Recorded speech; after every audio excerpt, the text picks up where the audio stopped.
All right. What you're going to see here, I'm going to debunk the debunkers. I apologize for you having to probably watch a lot of this video because it's the same shit that we see on the media, all the, corrupt, Democrats and the freaking neocons. And I mean, you're sitting there looking at something that you know is true, and they have this way of trying to persuade you that what you're looking at is not what you're looking at, and it's all bullshit, and it really doesn't work anymore. And that's why when you see this, you're going to see that this, it says a year old, but god dang, I mean, some bitch is just not very good. In fact, I was sitting here watching this thing because I pulled it up, and it was the first one I pulled up. I pulled up Titanic was really the Olympic. This was the first thing that pulled up. So there you go. There's fucking Google for you. And then I pulled up his sites, and I mean, he's got freaking all kinds of, you can tell he's freaking funded. Mostly clowns in America fund a lot of these trolls and everything. And then you got the same group out there in Britain. And you're going to be able to tell. I mean, especially if you've really honed your senses and everything. Because we have to always, even when people come out and they act like they're, on, the side of truth and everything, you gotta scope everything, and you gotta use the same, the same feelings and everything, whereas,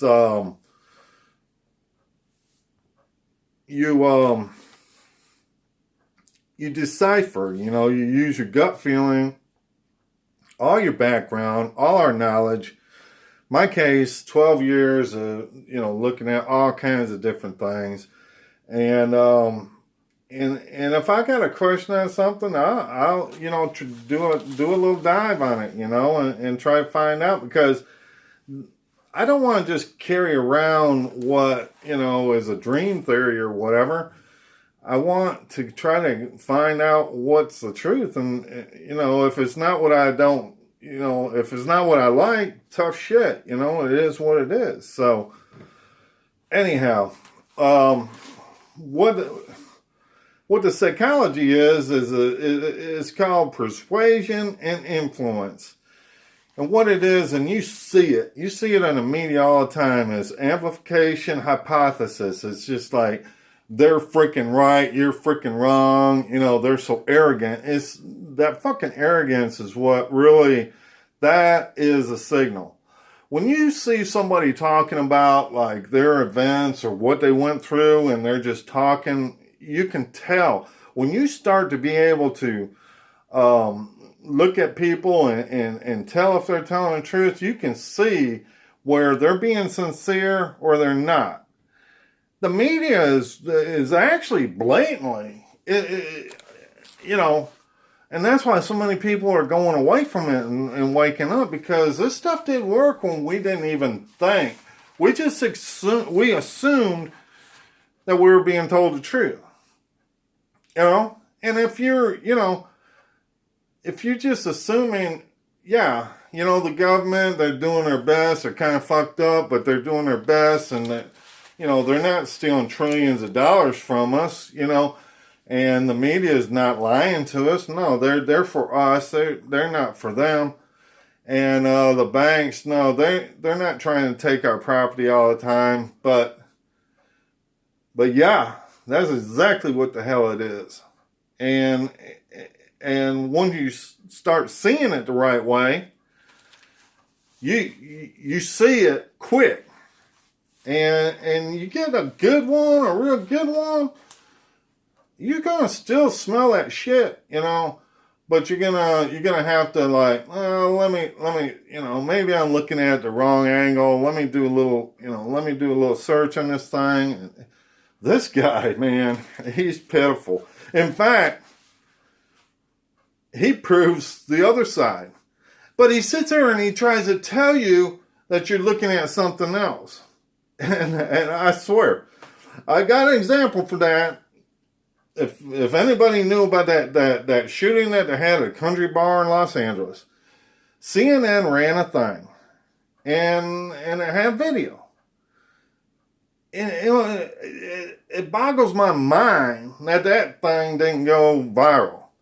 Because they're sitting there saying, oh, we have to be, we have to warn you, it's disturbing and all this stuff. And had that mud dude, ex-clown in America dude. And he's like, oh, yeah, I mean, it's, all this, like us, you might not even want to watch it. They played this freaking video and it was like a minute. And there wasn't nobody, I think one dude in there, and he was behind the bar, and he walked out behind the bar and left the freaking bar. And nobody else there. And they were sitting there freaking, commenting, oh, God, that's just terrible. And I swear, I thought that was the end for the media. I did. I freaking did. I said, who in the hell is going to believe them now? I sent that stuff to every freaking, person that I thought was in the early hours of April. Whoa! Hit my button. Anyhow, I sent that to everybody that I thought was diehard, going, with the media, whatever.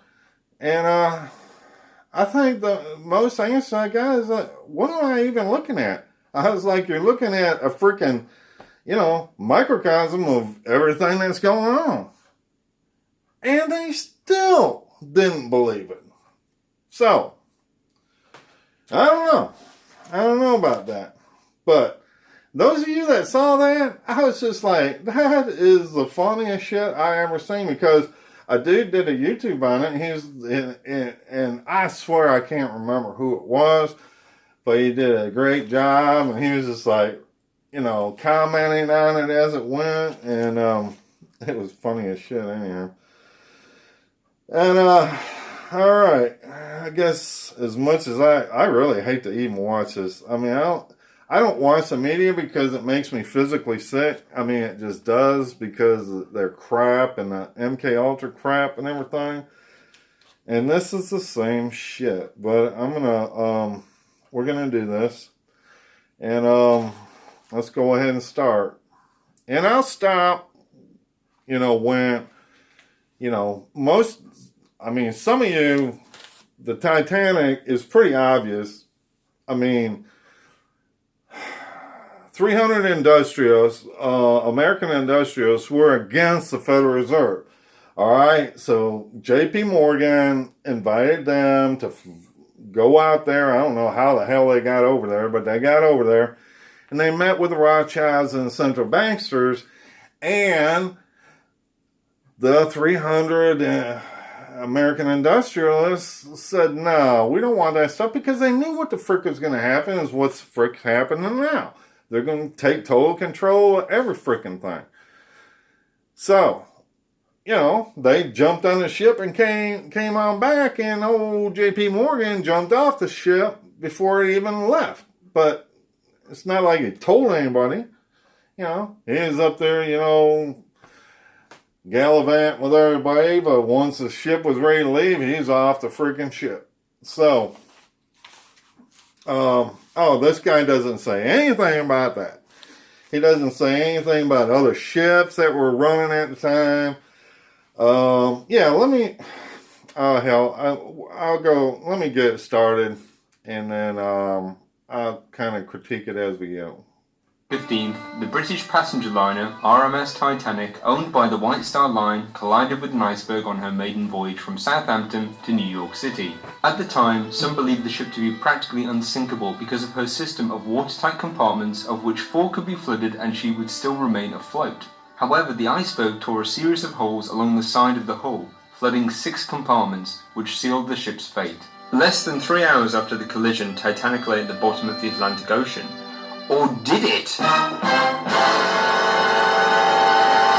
There's a rather interesting conspiracy out there that states that Titanic was actually swapped with her sister Olympic and that she was purposely sank as a part of an insurance scam. Oh yes.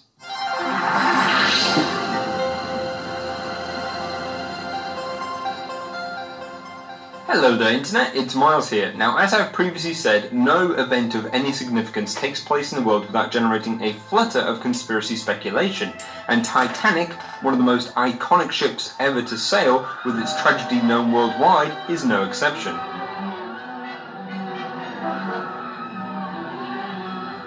Some believe that it was sank not by an iceberg, but by a torpedo from a German submarine. Others, and this is my favourite by the way, believe that a cursed mummy that... I have never heard about no cursed mummy or a freaking torpedo. And of course, he had to have his freaking stupid music in the beginning. Yep. The Titanic was carrying is responsible for the collision. According to folklore, the artifact which acquired the popular nickname the Unlucky Mummy has brought nothing but misfortune to those who... Anybody ever hear about a mummy? I freaking doubt it. ...come into contact with it. However, the British Museum say not only is there no truth to this, but rather than resting at the bottom of the Atlantic Ocean, the Unlucky Mummy, which actually isn't a mummy at all, is currently on display in their Egyptian section. But by far the most popular... So in my opinion, he's just stating a friggin' lie. But he's trying to state it as a fact on his side. Conspiracy out there regarding the Titanic comes from this chap here, Robin Gardner, and his book Titanic, the Ship That Never Sank, where he theorises, as I said at the beginning, that Titanic was actually swapped with Olympic and that she was purposely sank as an insurance scam. To say reading the book is tedious would be a huge understatement. It is quite... Really? Listening to your freaking video is tedious as hell. I will tell you that. And you're a... God dang. God, he's irritating just... Possibly one of the most boring conspiracy books I've ever read. Now the reason for that is because it is mostly filler. Only a very small percentage of this book is actually dedicated to the actual conspiracy. And I think that's to hide the fact that there isn't hardly any evidence for this conspiracy. To show you how boring it is, look at this. There's an entire page dedicated to the provisions on board the Titanic, which has nothing to do with the conspiracy. 800 cases shelled walnuts, Titanic. Oh, that proves everything, man. You know, one page. And something to do with what was on the Titanic, you know? That's all he shows. Yes. 3,000 dozen fresh eggs, Titanic. Yes. It's all Titanic, this. All Titanic. The book theorises that a switch took place after Olympic was damaged in 1911, when it collided with the HMS Hawke. The collision happened as the two ships were sailing parallel to one another, when, according to the subsequent Royal Navy inquiry, the Hawke was pulled towards Olympic due to her large displacement. The Hawke's bow, which was designed to sink ships by ramming into them, punctured Olympic's starboard side, both above and below the water, flooding 2 of her watertight compartments and twisting her propeller shaft. Engineers spent 2 weeks patching her up before she limped back to Belfast for further repairs. According to the book, this is where it was discovered that the damage to Olympic was actually far greater than anyone imagined. Apparently her keel had been warped, giving her a constant list, and remember that. Far worse than they, first imagined. The repairs necessary to correct this would be totally uneconomical. Now, by this time, she'd only made 4 journeys to and from Southampton to New York, so the White Star Line were facing, at least according to the book, a massive loss here. It was at this time that a plan was hatched to not only replace Olympic with a fully working ship, but also to claim the insurance of a brand new ship. Now all they had to do was swap Olympic with her sister ship Titanic, stage an accident and sink her, and then claim on the insurance. Genius. Olympic and Titanic... And kill 300 U.S. industrialists against the Federal Reserve. Titanic are almost identical, with the majority of objects being standard White Star issue. The very few items that bore the name of the ship they were on, like lifeboats, bells, and nameplates, according to the book could easily be removed and swapped with one another. Once the swap was complete, the plan was then to sink Olympic disguised as Titanic on the way from Southampton to New York. Close to the site chosen to stage the accident was the SS Californian, who was tasked with picking up survivors. However, whilst faking the sinking of Olympic disguised as Titanic, apparently they accidentally sank her. That's quite... Accidentally sank her. And see his, so arrogant, accidentally sank her.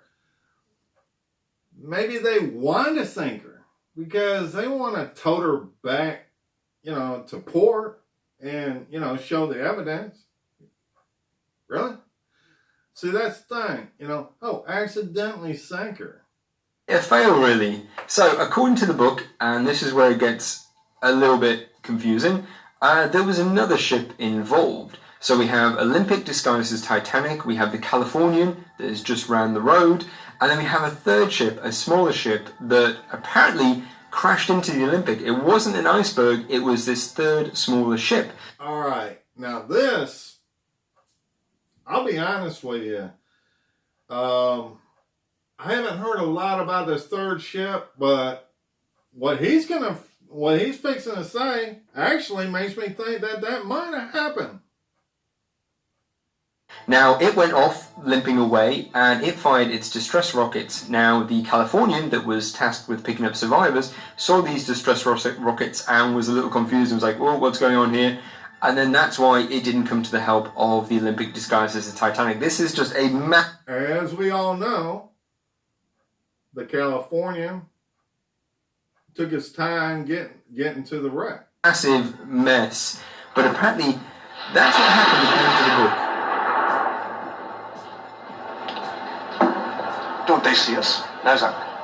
There was a light flashing, but it must have come from their masthead. This conclusion, however, didn't make it into the documentary based on the book, Titanic, The Shocking Truth. Really? Now you're quoting books?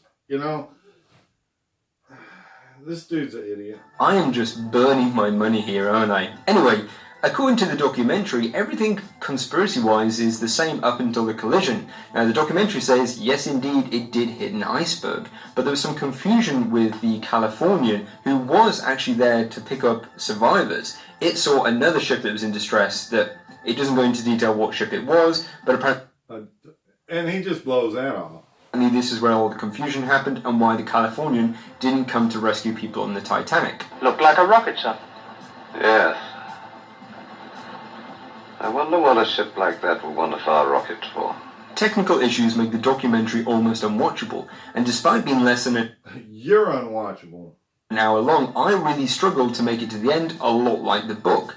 Now, it's not helped by the fact that, and this is going to sound really mean, the narrator, Peter Willis, he's an interesting looking gentleman, and to quote my good mate James Gurney, he thinks he looks like an alien wearing a human mask.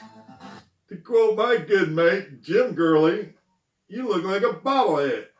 Titanic cost $10 million to build, and as a brand new ship would have been insurable for that amount and more. The Olympic, on the other hand, damaged beyond economic repair, would only have been insurable for a much smaller amount. A motive for switching the ships is clear. Bitchiness aside, there's another thing that you might have noticed in that clip I showed you right there. The audio has all been dubbed over. Now, presumably they had massive issues with their audio, so they had to get Peter Willis back in the studio. But those things combined, his unusual features and this kind of... You got a big head, and what the hell is the deal with your shirt? Off audio, it has this really uncanny valley kind of esque to it. Is it just me who thinks that? Am I just a horrible person? For all its failings, the documentary does actually a pretty decent You're a horrible person. job at presenting the evidence put forward by the book that a switch actually took place. Now, some of this evidence is, I'm not going to lie, pretty piss poor, but I've decided to go after what I consider to be the 5 strongest pieces of evidence, and I'm going to debunk them all. So let's start off with number 5. 5. Olympic and Titanic were practically identical. So, according to both the book and the documentary, Titanic and Olympic were identical, and therefore a switch would have been easy because all you have to do is take a few lifeboats, a few plates, a few bells, and just swap them over. In fact, you could have done it in, and I kid you not, in a weekend, according to the documentary. Switching the two ships would have been a remarkably simple undertaking. There were no members of the press poking around or roving TV crews looking for a story. Even photography was in its infancy at the time. And generally, people believed what they were told to be the truth. All crockery, linen and so on was White Star standard issue, interchangeable from ship to ship. Letterheads and menus, etc. were styled to the particular ship, but could easily have been changed. Only the names on the bows and sterns of the ships, the nameplates on the lifeboats, and 48 lifebelts would have to be swapped. This could easily have been achieved using a very small crew, literally over a weekend. And it's highly unlikely that anyone would have noticed a switch when they returned to work on Monday morning. At first glance, Olympic and Titanic seem identical. After all, they were constructed from the same set of plans. However, a number of improvements were made to Titanic during Olympic's construction and after her maiden voyage. Many of these differences were structural, meaning that any switch would have to be extensive, time-consuming, and very expensive. For example, the forward half of A deck on Titanic was enclosed with glass screens, whereas Olympic's deck was open. The two ships also have very different spacing between their windows on B deck, which also on Titanic go back further. B deck internally was also drastically different on both ships, with Olympic having a promenade, whereas Titanic had rooms that were flush to the side of the ship. As I said, the documentary says that the switch could be done using a handful of men over a couple of days, but to give credit where credit is due, the book actually acknowledges that major changes will be needed, but doesn't go into much detail about these changes, or how hard it will be to do, or the number of people required to make these changes. No, it doesn't mention any of that, because if it did, it would just all fall apart. Yeah, we're going to mention things that you don't mention also, but, alright. The one at the top is the Titanic. It's picture from the ocean. The second one is enhanced. The third one is, just showing you what it is. The fourth one is showing you that's the Olympic. And fifth one is showing you what the Titanic looked like. Jerk didn't have that, did he? The documentary in the book mentioned one thing that apparently those that were tasked with swapping the two ships over totally forgot about, and that is the number of portholes on each ship. On the forward part of C deck, Olympic was built with 16 portholes. The Titanic with 14. Somewhat mysteriously, the Titanic has acquired 2 extra portholes between its launch and its maiden voyage. This clearly points to the possibility that the two ships were switched. At launch, Titanic did indeed only have 14 portholes on her port side, on C deck. However, in December 1911, during her fit-out, she had 2 added to light crew galleys and... When? Who in the hell... he just pulls shit out of the air. And listen to him close. A washroom. What's interesting is that this time Olympic also only had 14 portholes, and it was not until March not documented and just pulling stuff out of the air 1912 after the Titanic that 2 additional portholes were added, hence why Olympic had 16 portholes, Titanic had 14. The boat that left had 16 portholes and was listing, and you're going to hear that in a minute.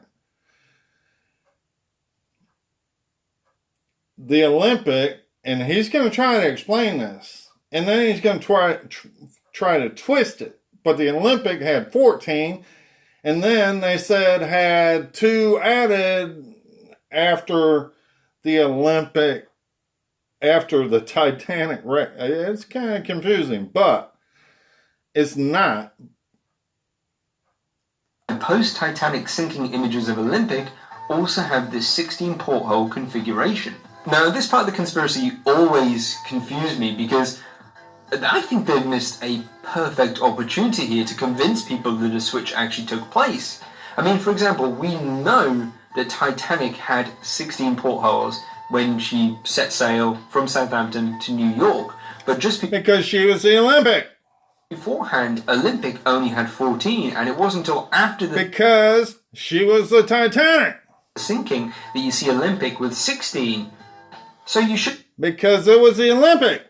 Say that, hey, Titanic had 16, Olympic had 14, but then, whoa, after the switch, suddenly Olympic had 16. Because they had to add 2 freaking portholes to the Titanic. See how he's twisting? That's what you need to do. You've missed a brilliant opportunity there, documentary and book. You screwed up. Keeping the swap You friggin' proved it, and you're going to do it again. Correct. So we all know that actors that star in low-budget documentaries are pretty much never going to win an Oscar anytime soon. However, there is a scene in Titanic, The Shocking Truth, that takes this bad acting and turns it up to 11. It's absolutely fantastic. Now, the scene takes place whilst the documentary is trying to describe how so many people could keep this secret. And what the hell does this have to do with anything? I don't know, but we'll watch it. Secret. And it stars 2 guys, 2 Irish dock workers in a bar. When one of them starts talking to the other one about how he knows the 2 ships have been swapped, then suddenly this guy grabs him. And it's really, it's just marvellous. You have to see it. There's a wee scam going on here, and the bosses are in on it. They switched those ships 2 weeks ago, and I know it. Listen to me, Paddy. Any more talk from you about 2 ships being swapped over, and you'll end up at the bottom of the River Lagan. So remember that when you get back to your wife and your 17 kids, you Irish scum. Do you see what I mean? It's just hilarious. Remember that when you go back to your wife and your 17 kids, you Irish scum. I can imagine them reading the script and being like, okay, how am I going to act this? I know, completely over the top and ridiculous. That's how I'm going to act it. Now, looking past how ridiculously bad this acting is and how jarring this scene is with the rest of the documentary, are we really meant to believe that all the people involved kept this secret to their deathbed? Are we really meant to believe that? Because this is what the documentary and what the book is saying. Now, let's not forget, to make the changes between the two would take a hell of a lot more than a handful of people and a couple of days. You're talking about hundreds, if not thousands of people to make the change. And let's also not forget that the launch of these 2 ships, Titanic, which was, because of her weight, the biggest ship out there, had a lot of press coverage. So there were people from the press who were monitoring all this. Did we keep them secret? What about the people who weren't affiliated with the shipbuilders or the White Star Line, who just lived in Belfast and saw that, hey, why are they making one ship look like the other? Did we keep them secret as well? It's lazy conspiracy 101. When... Hey, Bobblehead, why don't you just start reporting on the Clintons and stuff and see what happens to you? You ain't found no Arkansans. You don't even know how many people. They might have killed a few people. They might have freaking goddamn whacked them good and freaking hung them up in the freaking boatyard, you know? You don't know what the hell you're talking about. I mean, you're just spewing out a bunch of shit that you... Oh, yeah, this ain't never... You don't think people can be controlled? People are controlled all the time. Yeah, start doing some research on Hillary. See how far that goes with you. People can't explain how so many people must be kept secret on a massive conspiracy. They just say they've all been paid off or they've all been threatened. Yeah. It's laziness. And quite frankly, conspiracy theorists, you need to up your game. Titanic propeller was found at the shipwreck. So you're probably thinking, what? All right. Yeah. They got a wrecked... This dude is an idiot. They got a wrecked freaking Olympic. They know they're going to turn it into a Titanic. They got a real screwed up propeller, but they got to get to an iceberg or get to a freaking boat that's going to hit it. So, and there's pictures of that propeller, and there's no way, it would have worked. So, yeah. You know, why would they grab an Olympic when they knew what they were doing? They're going to grab a Titanic freaking propeller and put it on there. Watch them twisted. What? So yeah, if Titanic sank, you'd expect to find her propeller at the shipwreck. Well, not according to the book and documentary. In order to get the Olympic back to sea and earning a profit as soon as possible, the starboard propeller, stamped with the Titanic's number 401, and not yet... Now on this, I think they're just going with the politically correct thing. What he should have said is, yeah, they freaking put a Titanic freaking propeller on there. But he's trying to tell the truth without being too direct. Fitted to the Titanic was fitted to the Olympic. He wants to live too. This is a fact of some considerable significance, as we shall find out later. According to them, Olympic's starboard propeller was badly damaged after the collision with the Hawk and needed replacing. When she arrived back at Belfast, all resources were pulled from Titanic in order to return her back to service as soon as possible.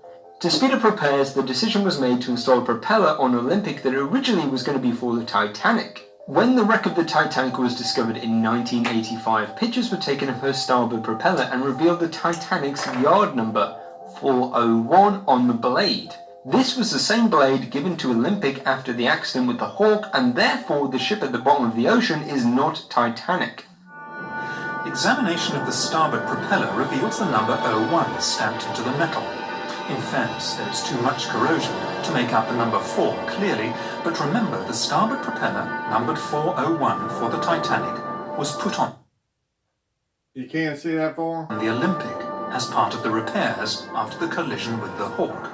In reality, the collision with the Hawk damaged Olympic's propeller shaft and not her propeller. A replacement was taken from Titanic, allowing repairs to the Olympic to be finished within 6 weeks. It was a few months after the accident with the Hawk that Olympic damaged one of her propellers, which also needed to be replaced. However, this time they could not simply take Titanic's, as the two ships had different pitch propeller blades. Not that they would need to, because It wouldn't freaking matter. Olympic had spares, like Titanic. In fact, Titanic's spare propeller was turned into memorials. Titanic, on her maiden voyage, was listing to port. According to the book and documentary, after the collision with the Hawk, Olympic was listing to port. And, coincidentally, the ship that left Southampton that was meant to be the Titanic on her maiden voyage was also listing to port. Now this is actually correct, and it's mentioned by survivors of the disaster, and you can also see it in pictures taken of the ship leaving Southampton. It's not unusual for ships even to... Bullshit. There's no way in hell you're going to let a ship go out listing to port with some of the most important people in the world on it. That shit ain't going to happen. This guy is a fruitcake. He's a freaking fruitcake. And he just admitted it. He said, yeah, this happened. Oh, but it's normal. The hell it is. to have a slight list due to improper balancing. However, Olympic didn't have a list because her keel wasn't warped by the incident with the Hawk. And in fact, she operated for months after... Bullshit. Did not. And his proof for this is who was taking them overseas. Well, hell, we got goddamn German ships. They were running. That's who they were competing against. And you had Lusitania, which was faster, and the Mauritania, I think I'm saying that right, and it was faster. Plus, see, he's not even telling the whole freaking story. The Titanic and the Olympic were replacing two ships, Titanic and Majestic.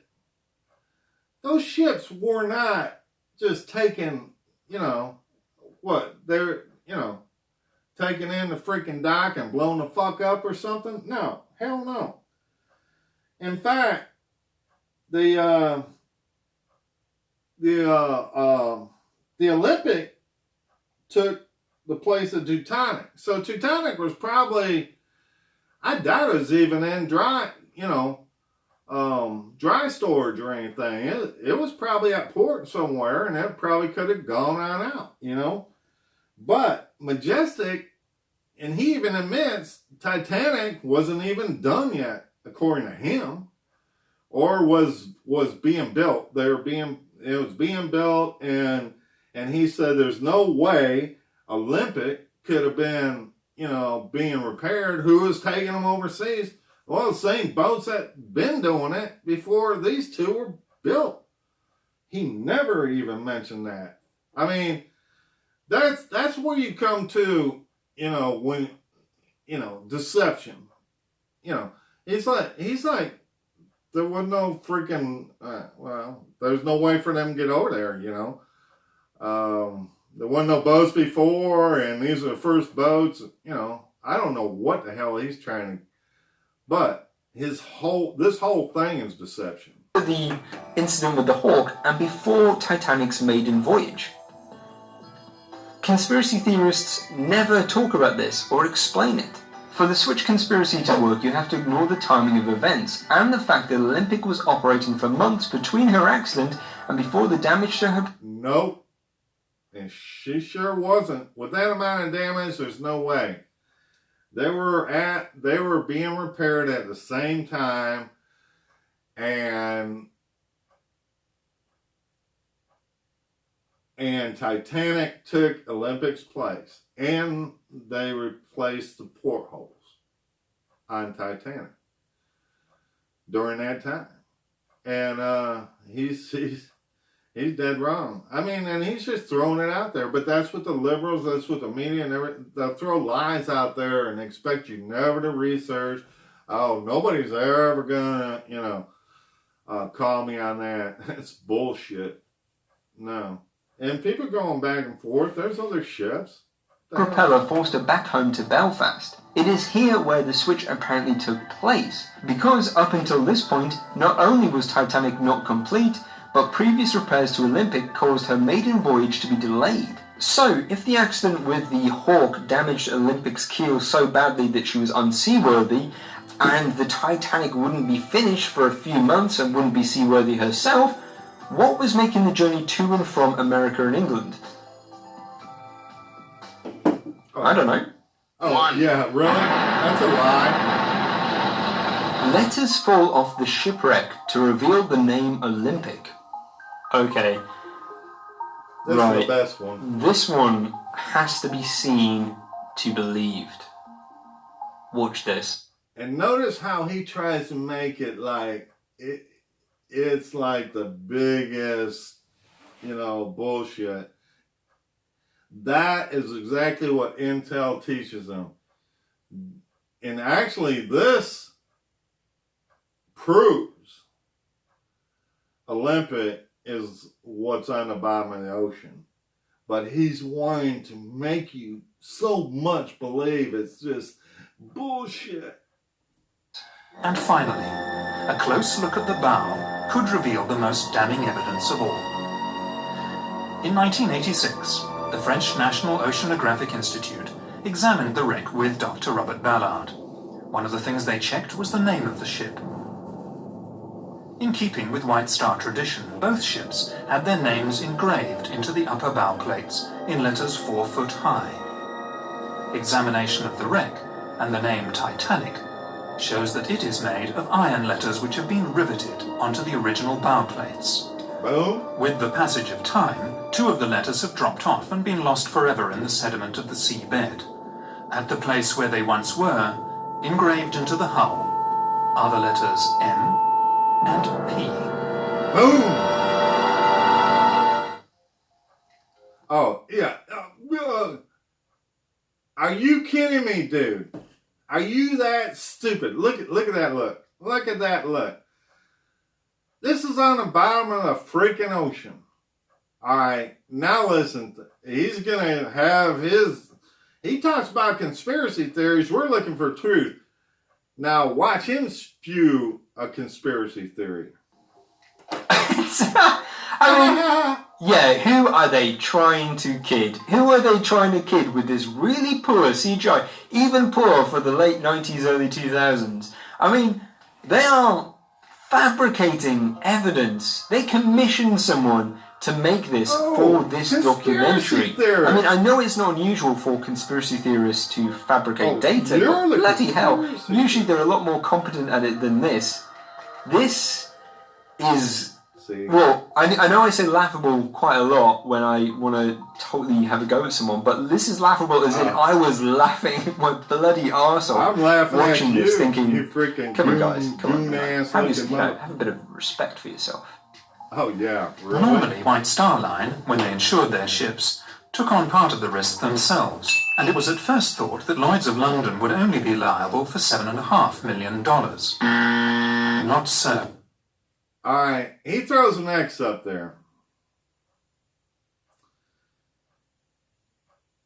What this guy is reporting, I haven't researched, but I swear, I'd be more thinking that exactly what he's saying is what happened. Because Doofus comes back and then he says, oh, no. And then he shows some receipt. I don't even know what it is, $5,000 or something. I don't know what it is. But he doesn't prove his case.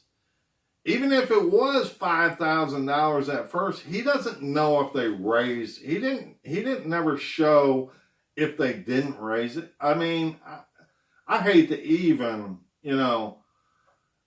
I was insurance investigator myself, and I'm here to tell you, if the dude pulled up like one claim, he could have pulled up everything. For just 1 week before the maiden voyage of the Titanic, which we now know was in fact the Olympic, White Star Line upped their insurance on the vessel dramatically. And, incredibly, just 5 days after the sinking, Lloyd's paid out $12.5 million. The final nail on the coffin for this conspiracy is that the ship that set sail that day and sank on the way to New York was underinsured by $2.5 million US. Titanic cost approximately $7.5 million to build, yet was only insured for a value. Okay, that's all you can show. I mean, you can't show anything else. You can't show or have a witness or anything. I mean, I don't know. I mean, out of all the lines that this guy's been saying throughout, I mean, I'd be willing to say that that's probably an estimate on the freaking repairs on Olympic. Who the heck knows? Of $5 million. This resulted in heavy losses for the company, and I'm not sure how anyone could look at these facts and come to the conclusion that the Titanic was an insurance scam. It's easy to forget when talking about the Titanic that it was an actual disaster, where over 1,500 people lost their lives.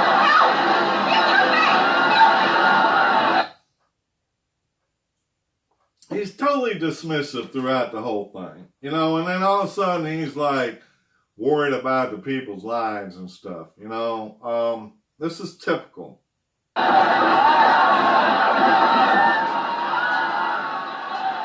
I think a lot of people do forget that. For example, I went to the actual Titanic Museum in Belfast last year, and they had adverts for a Titanic-themed wedding that you could have there in the museum. Alright, I'm going to stop it here because this dude is he's just pouring it on now. But this just goes to show that these people are trained. They're fully trained, with the media. They got these guys online, and we all gotta, look at the real truth. the reason they put these people out there in the movies and everything is they want to push us away from what really happened. And I guess this guy is a disinfo agent, you know. I don't know, but I done proved everything he said on this is wrong. And heck, he's proven half of it himself. And we all gotta just seek the truth. You know, I wish the dude would turn around, but I mean, obviously he's getting paid money because he said he was sent there to, you know, Belfast and all this other stuff. And he's got a nice freaking channel. He's got, you know, probably pumping in a lot of money. You know, more power to him, you know. But seek the truth, buddy. I'm out here.